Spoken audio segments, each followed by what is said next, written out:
আমি যখন এটা শুরু করেছিলাম আমি আসলেই ভাবিনি যে আমি এটা 1 বছর পর্যন্ত চালিয়ে নিতে পারবো।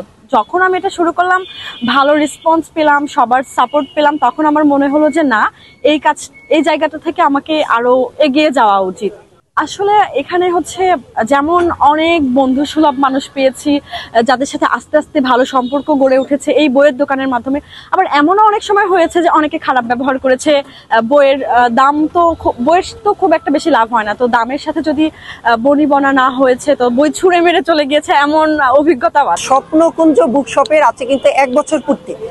আগের বছর এই একই দিনে কিন্তু মিম এইখানে শুরু করছিল যাত্রাটা, তো খুবই ভালো লাগতেছে। আমাকে ব্যক্তিগতভাবে দাওয়াত করছে যে অবশ্যই আসবে, তা আমরা আসছি ফ্রেন্ড এখানে। আর ও যে কোনো বুদ্ধিবৃত্তিক কাজে কিন্তু ক্যাম্পাসে খুবই অ্যাক্টিভ থাকে, আমরা দেখি। তো আসলে এইভাবে জ্ঞানের আলো ছড়িয়ে যাক পুরো বিশ্বব্যাপী, আমরা ওইটাই চাই। আমি অনেকদিন থেকেই দেখছি যে সে বই নিয়ে পড়াশোনাও করে, কবিতা লেখে এবং সে বই পড়তে অনেক ভালোবাসে এবং আমার অনেক ফ্রেন্ডরাই বই পড়তে ভালোবাসে। আমিও মাঝে মধ্যে বই পড়ি। আমি প্রথম দিন যেদিন বই নিয়ে বসি সেদিন আমি এতটাও আশা করিনি যে আমার এত বেশি বই সেল হবে। সেদিন আমাকে অবাক করে দিয়ে 37টা বই সেল হয়েছিল।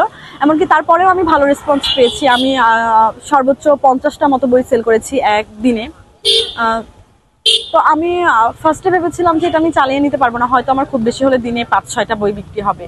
কিন্তু আমি আসলে এটাতে মানে খুবই স্যাটিসফাইড যে হচ্ছে আমার ভালো সেল হয়। আমি মূলত প্যারিস রোডেই বসি। আমি বেশ কিছুদিন সিএনবিতে বসেছিলাম, কিন্তু আমার এই প্যারিস রোডকেই সেফ মনে হয়, এখানে আমার স্বস্তি ফিল হয়।